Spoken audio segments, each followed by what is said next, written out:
Hello guys, तो स्वागत है आप सभी का पीएस एक्सप्लेन चैनल में। तो लास्ट एपिसोड में हमने देखा था मिस्टर एक्स और बाकी सभी लोगों ने मिलकर टोनी के ऊपर ग्लोबल किल अटैक का ऑर्डर जारी कर दिया होता है। जब सारे एसएसएस देखते हैं किसी के ऊपर ग्लोबल किल का ऑर्डर एक्टिवेट हुआ है, वो भी 1 बिलियन का, तो सभी के सभी काफी ज्यादा शॉट हो जाते हैं। वही जो टोनी होता है वो इस टाइम पे इंपीरियल एकेडमी में खुद के लिए लड़कियां देख रहा होता है। तभी उसके पास में डेजी की असिस्टेंट आती है। असिस्टेंट बोल रही होती है, मिस्टर स्टार्क, मिस डेजी ने ना आपको डिनर पे इनवाइट किया है, उन्हें किसी चीज को लेके ना आपसे डिस्कस करना था। टोनी बोल रहा होता है क्या डिनर पे, वो भी मुझे। टोनी सोच रहा होता है पहले भी इन्होंने मुझे डिनर पे काफी बार इनवाइट किया है और हमारे डिनर ना कभी भी अच्छे नहीं हुए। देखते हैं कि आखिर इस बार मेरे ऊपर अटैक होता भी है कि नहीं।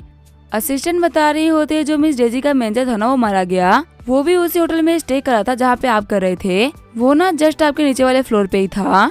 पता नहीं किसने उसको गन से शूट कर दिया और क्योंकि यहाँ पे मैनेजर का मर्डर हुआ है इसी वजह से उसकी यहाँ पे इन्वेस्टिगेशन चल रही है।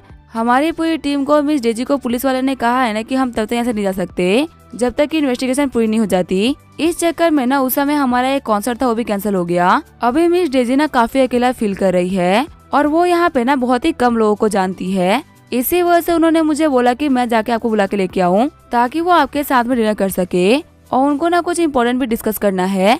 एक बात तो कहनी पड़ेगी, आपको ढूंढने के लिए ना मुझे काफी ज्यादा मेहनत करनी पड़ी। पहले मैं आपके घर पे गई और वहाँ पे ना किसी को भी पता नहीं था कि आप कहाँ पे हो। फिर जब मैं इंपीरियल एकेडमी के बाहर से गुजर रही थी ना तभी मैंने आपको देख लिया। चलिए मिस्टर स्टार्क, प्लीज आप कार में बैठ जाइए। फिर वो लोग मियामी 7 स्टार होटल में आ गए होते हैं। असिस्टेंट बोल रही होती है, मिस्टर स्टार्क आपका ना अंदर मिस डेजी वेट कर रही है। आगे जो टोनी होता है वो डेजी के पास में आ गया होता है। डेजी बोल रही होती है, टोनी तुम्हें पता है यहाँ का जो स्टीक है ना वो काफी ज्यादा फेमस है। इस रेस्टोरेंट के बारे में हमारे उस समय भी ना सभी लोग जानते हैं। हमारे यहाँ से जब भी कोई विजिंग आता है ना तो पक्का से यहाँ पे तो आता ही है। मैंने भी यहाँ का स्टीक ना बहुत बार ट्राई कर रखा है, देखना वो तुम्हें काफी ज्यादा पसंद आएगा। टोनी बोल रहा होता है, ठीक है कि तुम इतना बोल ही रही हो ना तो मैं इसको एक बार ट्राई कर लूंगा।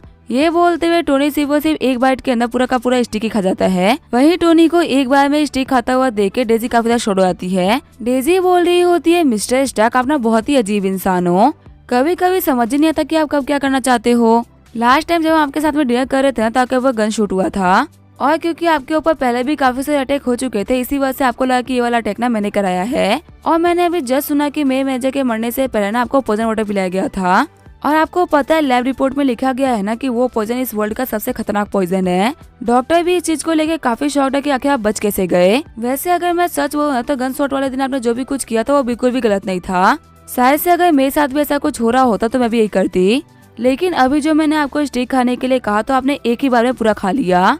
क्या आपको डर नहीं है कि इसमें भी इस पानी की तरह पॉइजन हो सकता है, या फिर आपको शक नहीं है कि मैं ही वो असिस्टेंट हूँ जो कि आपको मारने का ट्राई कर रही है। आप इतना कॉन्फिडेंटली स्टिक कैसे खा सकते हो। टोनी बोल रहा होता है, मिस डेजी स्विफ्ट मैंने आपको उस दिन बोल दिया था ना कि वो सिर्फ गलतफहमी थी।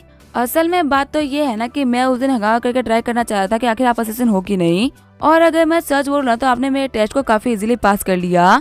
मुझे बिलीव है कि आप असिस्टेंट नहीं हो सकती। और वैसे भी आपको पता है हमारे चाइनीज में ना एक कहावत है, जिसका दिल जितना साफ होता है ना वो उतना ही प्योर म्यूजिक को बजा सकता है। और आपके म्यूजिक को देख के मैं बोल सकता हूँ ना कि आपके पास में बहुत ही प्योर हार्ट है। आप तो इतनी अच्छी हो ना कि आप एक चींटी को ना मारो, इंसान को मारने की बात तो बहुत ही दूर की है। मैं ना आपको एक सीक्रेट बताता हूँ, मैं ना पॉइजन से पूरी तरीके से इम्यून हूँ। डेजी स्वीट बोल रही होती है, मिस्टर स्टार्क आप ना काफी अच्छा मजाक कर लेते हो। आप कौन सा सुपरमैन हो जो कि आप पॉइजन से इम्यून होगे। वैसे मेरी तारीफ करने के लिए आपका शुक्रिया, मुझे नहीं पता कि आप मेरी म्यूजिक की ना इतनी वैल्यू करते हो। टोनी बोल रहा होता है, आपके म्यूजिक को सुनने के बाद में ना एक फ्रीडम सा फील होता है। ऐसा लगता है ना कि हम किसी चीज के अंदर काफी दिनों से ट्रैप्ड थे और जब हम आपका म्यूजिक सुनते हैं ना तो हम उस ट्रैप से बाहर निकल जाते हैं। टोनी सोच रहा होता है, भले ही तुम्हें यहाँ पे लग रहा है कि मैं मजाक कर रहा हूँ कि मैं पॉइजन से इम्यून हूँ, लेकिन ये सच है कि अब जो ये पॉइजन से नहीं मेरा कुछ भी नहीं बिगाड़ सकते। मेरे पास में 185 कॉन्स्टिट्यूशन है जो कि किसी पॉइजन को ना खत्म करने का दम रखता है। और रही बात तुम्हारी तारीफ करने की तो वो तो मैं सिर्फ इसी वजह से कर रहा हूँ क्योंकि तुम मेरे टारगेट लिस्ट में हो। साथ ही पता नहीं क्यों मुझे इस लड़की से ना हमेशा काफी अजीब सी वाइब आती है। ऐसा लगता है ना कि लड़की बहुत कुछ जानती है लेकिन ये बताती कुछ भी नहीं है। अभी भी मेरा ये मानना है कि मेरे असैसिनेशन में ना इसका कुछ ना कुछ तो हाथ है। ये बात तो क्लियर हो चुकी है कि असैसिन नहीं है, लेकिन ये ना कहीं उसके अंदर इन्वॉल्व तो है ही। और मैं इसे सारी बातें करके ना यही चीज निकलवाना चाहता हूँ। डेजी बोल रही होती है, मिस्टर स्टार्क आप ना सच में काफी अच्छे इंसान हो। आपने मुझे और मेरे म्यूजिक को लेके ना काफी बड़े बड़े वर्ड्स बोले हैं और मेरे को लगता नहीं है ना कि मैं इस तारीफ के काबिल हूँ। वैसे अगर मैं सच बोलूँ ना तो मैंने आपसे भी बहुत कुछ छुपा रखा है। आपके ऊपर जो भी असैसिनेशन अटैक हुए है ना, उसका ना मुझसे भी थोड़ा बहुत लेन देना है। आपको याद है जब हम कॉन्सर्ट में मिले थे, तब मैंने आपको हाथ मिलाते टाइम ना काफी अलग तरीके से देखा था। उसके बाद मेरा डिनर इन्विटेशन था ना, वो भी आप जीत गए थे। लेकिन जब आपने अपने डिनर इन्विटेशन को किसी और को भेज दिया तो फिर वो डिनर कैंसिल हो गया। उसके बाद में मैं तो उस बंदे के साथ में ना डिनर पे भी नहीं गई, बल्कि उस सेम रेस्टोरेंट में आई जहाँ पे आप जा रहे थे। और फिर आपके ऊपर ना असैसिनेशन अटैक हो गया, वो भी मेरे ही कहने पे कि आप जाके पियानो बजाइए। जैसा कि आप बोल रहे हैं ना, ये सच में कोई कोइंसिडेंस नहीं था, ये सारा का सारा प्री प्लान था। और आखिर सब कुछ क्यों हो रहा था, मैं ना आपको ये भी एक्सप्लेन कर सकती हूँ। मैं ना आपको सब कुछ स्टार्टिंग से बताती हूँ, जिसकी वजह से आपको चीजें ना काफी तक क्लियर हो जाए। हम देखते हैं डेजी की अफेक्शन 10 पॉइंट से बढ़ गई होती है और उसकी टोटल अफेक्शन होती है 50 पॉइंट्स। डेजी स्वीट बोल रही होती है, मिस्टर स्टार्क आपको तो ये बात पता होगी ना कि इंटरनेट के अलावा भी एक इंटरनेट है। असल में जो हम यूज करते हैं ना, वो सिर्फ 2% है। असलियत में तो 98% डार्क वेब है। और डार्क वेब पे ना लोगों को मारने के लिए काफी सारे असैसिन काम करते हैं। इस वर्ल्ड में आप कहीं पे भी बैठ के किसी बंदे को मरवाने के लिए ना बाउंटी दे सकते हो। पक्का से आपने भी ना बहुत ही बड़े बंदे को ऑफेंड कर दिया है, जिसने कि आपके नाम की बाउंटी दे दी है। और उन्हीं बाउंड्री की वजह से ना आपके ऊपर असैसिनेशन अटैक हो रहे हैं। टोनी बोल रहा होता कि मैं सच बोलूं ना तो मुझे इस चीज के बारे में काफी हद तक पता था, लेकिन मुझे यहाँ पे सिर्फ और सिर्फ ये जानना है कि आखिर मेरे असैसिनेशन में आपका क्या हाथ था। डेजी बता रही होती है, जब मैं हाई स्कूल में थी ना, तब मैं काफी भोली हुआ करती थी। उस टाइम पे मेरे जितने भी क्लासमेट्स थे ना, वो काफी सारा नशा करते थे और बाकी चीजों पे ध्यान लगाते थे। जब मैं ये सब कुछ करने से मना करती थी ना, तो मुझे काफी ज्यादा बुली करते थे। जब मैं कभी सोने जाती ना, तो मैं तकिए के ऊपर चिंगम लगा देते और सुबह में स्कूल आए टाइम ना वो मैं वेट करते, ताकि वो मेरे कपड़े को ना गंदा कर सके। उन लोगों की जो बुलिंग थी ना, वो डे बाय डे काफी ज्यादा बढ़ती गई। एक वक्त तो ऐसा भी आ गया था ना, जब मुझे स्कूल जाने से काफी डर लगता था। मैं अपने घर वालों को बार बार बोल देती कि मुझे स्कूल नहीं जाना, लेकिन मैं उनको कोई रीजन नहीं दे पाती थी कि आखिर मुझे स्कूल क्यों नहीं जाना। मेरे को समझ नहीं आता कि मैं अपने हाई स्कूल के बुली से ना खुद को बचाऊं कैसे। एक वक्त तो मैं इतनी परेशान हो गई थी कि मैं सोच रही थी कि मैं खुद की लाइफ को खत्म कर दूं। टोनी सोच रहा होता है, इनकी बातों को सुन के ना मुझे भरोसा नहीं हो रहा कि इनके साथ में ये सब कुछ हुआ है। इनको इस हद तक बुली किया गया है कि ये खुद को खत्म करने का सोच रही थी। एक ऐसी लड़की जो कि आज ग्लोबल स्टार है और इसकी ब्यूटी की वजह से ना वो टॉप 10 वर्ल्ड की वुमन में से आती है। इतनी ब्यूटीफुल वुमन को भी ना अपने स्कूल टाइम के अंदर ना बुली को सहना पड़ा है, और इनको बुली करने वाले बिना लड़के नहीं बल्कि लड़कियां थी। इसका मतलब ये सब कुछ इनकी ब्यूटी की वजह से इनको सहना पड़ा। सच में ये वर्ल्ड ना बहुत ही लिथल है। कभी कभी इन लोगों की बातों को सुन के लगता है ना कि मेरी लाइफ तो काफी कमाल की रही है। डेजी बता रही होती है, जब मेरी लाइफ का सबसे गंदा फेज चल रहा था ना, तब मेरे सामने जेफरी आया। उसने मुझसे कहा कि वो एक एजेंसी से आया है जो कि टैलेंटेड बच्चों को ना स्काउट कर रहे हैं। मुझे भी ना एक अपॉर्चुनिटी दी जा रही है ताकि मैं ऑडिशन को देख पाऊँ। उस टाइम पे मुझे लग रहा था ना कि मेरी लाइफ चेंज होने वाली है, अब मुझे कोई भी बुली नहीं कर पाएगा और सब कुछ अच्छा हो जाएगा। लेकिन मुझे नहीं पता था ना कि मैं कुछ बुली के हाथों से निकल के एक डेविल के हाथों में जा रही हूँ। जैसे ही मैंने जेफरी को हाँ बोला, उसने मुझे एक पिल का पैकेट दिया। जेफरी बोल रहा था कि इसका यूज करते हुए ना मैं अपने क्लासमेट को सबक सिखा सकती हूँ। ये ना बहुत ही कैजुअल पिल है। मैं उस टाइम पे बहुत ही छोटी थी, इसी वजह से मैंने उसकी बातों के ऊपर भरोसा कर लिया। लेकिन जैसे ही मैंने उन पिल को उन बुली को खिलाया ना, पता नहीं कैसे वो सारे के सारे पॉइजन होके मारे गए।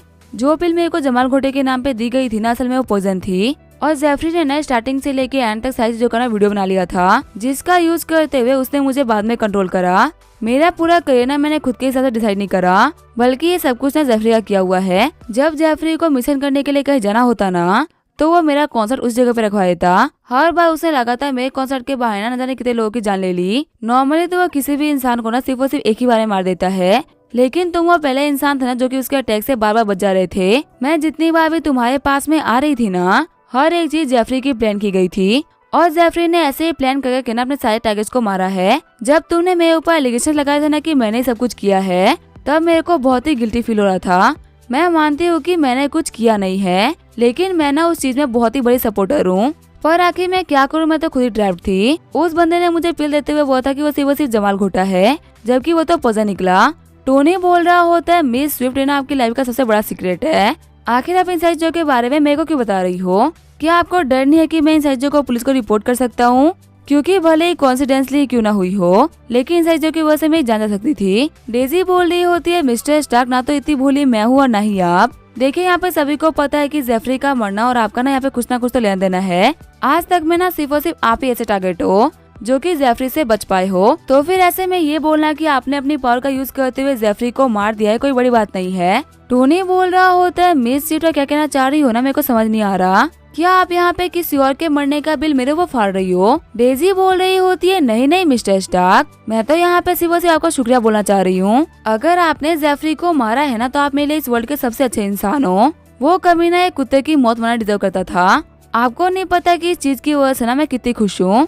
अपने टारगेट को मारने के चक्कर में ना वो बंदा मुझसे बहुत ही काम कर रहा था। अब ना मैं अपने हिसाब से काम करूंगी या फिर तो मैं इस इंडस्ट्री से रिटायर कर जाऊंगी।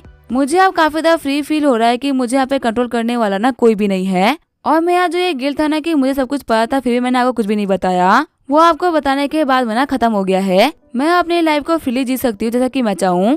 खाना खत्म करने के बाद में टोनी बोल रहा होता है, रेस्टोरेंट खाना ना बहुत ही कमाल का था, पर आपने यहाँ की स्टिक का जितना नाम लिया ना वो इतना भी टेस्टी नहीं था। अगर आप कभी मेरे को मौका दोगे ना तो मैं आपको स्टिक खिलाऊंगा। मेरे सियोल के अंदर ना एक ठेला है जिसका नाम है हैप्पी स्टिक वाला। उसकी स्टिक ना सच में काफी ज्यादा टेस्टी होती है। या फिर आप एक काम करो, आप उसका छोड़ो, आप ना कभी मेरे घर पे आना, मैं आपको स्टिक बना के खिलाऊंगा। क्योंकि डेफिनेटली आपके पास मेरा टाइम तो होगा नहीं कि आप सियोल स्टिक खाने के लिए। डेजी बोल रही होती है, मिस्टर स्टार्क क्या आप कुक कर सकते हो? टोनी बोल रहा होता है, मैं यहाँ पे फ्लेक्स नहीं कर रहा, लेकिन मैं वर्ल्ड के बेस्ट शेफ जैसा ना खाना बना सकता हूँ। मैं आपको बोल सकता हूँ कि अगर मेरे हाथों का खाना खाएंगी ना तो आप जल्दी ही बहुत ही मोटी हो जाओगी। वैसे हम लोगों ने ना काफी ज्यादा बातें कर ली है। एक काम करते हैं, हम एक दूसरे को ना वीचेट पे ऐड कर लेते हैं। इससे अगर फ्यूचर में हम लोगों को कभी भी कोलैबोरेट करने का मौका मिलेगा ना तो हम साथ में काम भी कर पाएंगे। वैसे आपको शायद से ही पता होगा कि मेरी ना खुद की एक फिल्म इंडस्ट्री भी है जहाँ पे अभी काफी सारे प्रोजेक्ट के ऊपर काम चल रहा है। तभी डेजी बोल रही होती है, वीचेट क्या होता है? हमारे उषा के अंदर ना लोग वीचेट नहीं बल्कि व्हाट्सएप चलाते हैं, इसी वजह से मेरे पास में ना वीचेट नहीं है। टोनी बोल रहा होता है, ठीक है इसमें कोई भी दिक्कत नहीं है, मैं ना अभी तुम्हारे फोन के अंदर वीचेट डाउनलोड कर देता हूँ। ये बोलते हुए टोनी डेजी के कांटेक्ट में ना खुद को ऐड कर देता है। टोनी बोल रहा होता है, अब से हम लोग वीचेट फ्रेंड्स हैं। बाहर आते हुए डेजी बोल रही होती है, वैसे मिस्टर स्टार्क हम ना ये बोल सकते हैं कि आपको चारों तरफ जो खतरा था ना वो पूरी तरीके से खत्म नहीं हुआ है। क्योंकि शायद से ना आपको ये बात पता नहीं है कि अगर कोई भी असेसिन बाउंड्री को लेता है उसके अंदर फेल हो जाता है ना तो बाउंड्री पूरी तरीके से खत्म नहीं होती। किसी और असेसिन के पास में मौका होता है कि वो आपकी बाउंड्री को ले सकता है। तो इसी वजह से हो सकता है कि जेफरी के बाद में ना कोई और आपकी बाउंड्री ले ले। वैसे मैंने नोटिस किया है कि आप इतने अमीर हो फिर भी आपके आसपास में बॉडीगार्ड नहीं होते। आपको ना खुद के लिए कुछ बॉडीगार्ड्स को हायर कर देना चाहिए। टोनी बोल रहा होता है, अब मैं सिक्योरिटी को लेकर कुछ ज्यादा ही कंसर्न नहीं हो रही। डेजी बोल रही होती है, अब हम दोस्त बन चुके हैं ना, तो मैं एक दोस्त के नाते तो कह सकती हूँ ना। हो सकता है कि आज के डिनर के बाद में ना हम दोनों एक दूसरे को कभी देख ही ना पाए, क्योंकि जेफरी वो रीजन था जिसकी वजह से मैं चाइना आई थी। अब तो शायद से मैं कभी चाइना के अंदर कॉन्सर्ट भी करूंगी। टोनी बोल रहा होता है, ये तो बहुत ही बेकार बात है। आपको पता है मैं ना एक मूवी को प्रोड्यूस कर रहा हूँ।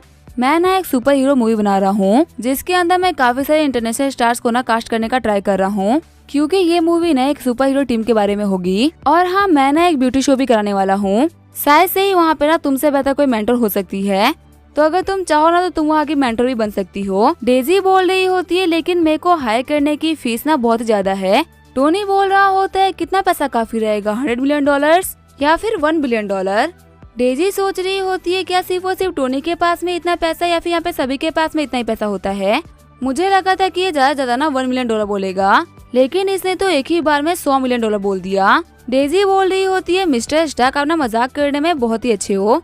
टोनी बोल रहा होता है, मैं ना कभी भी पैसे को लेके मजाक नहीं करता, अगर आप बोलोगे ना तो मैं आपको सिर्फ और सिर्फ एक बार में पैसे ट्रांसफर कर दूंगा। डेजी सोच रही होती है, आखिर टोनी मुझे इतना बड़ा अमाउंट क्यों पे कर रहा है? जब से मैं इस इंडस्ट्री में हूँ ना मुझे ये बात तो पता चल चुकी है कि यहाँ पे ना कोई भी ऐसे ही फेवर नहीं करता। पर अगर टोनी मुझे अप्रोच करता है ना तो इसको हाँ बोले, मुझे कोई भी दिक्कत नहीं होगी। मैंने पहली बार ऐसा इंसान देखा जो कि जीनियस, रोमियो, करोड़पति और समाज सेवी सब है। सच में एक ट्रू प्रोडिजी। जितना कमाल का ये बंदा है ना उससे भी कमाल का इसका नाम है टोनी स्टार्क। इसके नाम में ही ना एक एरोगेंस झलकता है। डेजी बोल रही होती है, मिस्टर स्टार्क जिस कोलैबोरेशन के बारे में आप बात कर रहे हो ना वो तो अभी पॉसिबल नहीं है, क्योंकि कोलैबोरेशन के लिए ना आपको मेरे मैनेजर से बात करनी होगी। और अभी जो मेरा मैनेजर है ना वो हेल में बैठा हुआ है, तो जब तक मैं एक नए मैनेजर को हायर नहीं कर लेती ना हम बात नहीं कर सकते। टोनी बोल रहा होता है, कोई भी दिक्कत नहीं है, मेरा भी शो कोई कल ही लॉन्च नहीं हो रहा, उसको लॉन्च होने में भी टाइम है। तो तब तो आप पक्का से नए मैनेजर को हायर कर ही लोगे ना। जैसे ही वो लोग बाहर निकलते वो नोटिस करते हैं कि वेदर काफी खराब हो गया होता है। टोनी बोल रहा होता है, लगता है कि आज बहुत ही तेज बारिश होने वाली है। मिस डेजी आप ना होटल पहले चले जाइए। आपको नहीं पता यहाँ पे जब बारिशें होती है ना तो यहाँ पे ट्रैफिक काफी ज्यादा लग जाता है। ऐसे में आपको होटल पहुँचने में ना काफी देर लग जाएगा। तभी उन लोगों की तरफ बहुत ही स्पीड में गाड़ियाँ लगती है जो कि बॉडीगार्ड्स को उड़ाते हुए डेजी की तरफ आगे बढ़ रही होती है। टोनी बोल रहा होता है कि मेरे को डेजी को बचाना है ना, तो मुझे इस कार को अपने हाथों से रोकना होगा। अब इसके क्या होगा हम देखेंगे नेक्स्ट एपिसोड में। तब तक के लिए वीडियो देखने के लिए थैंक यू।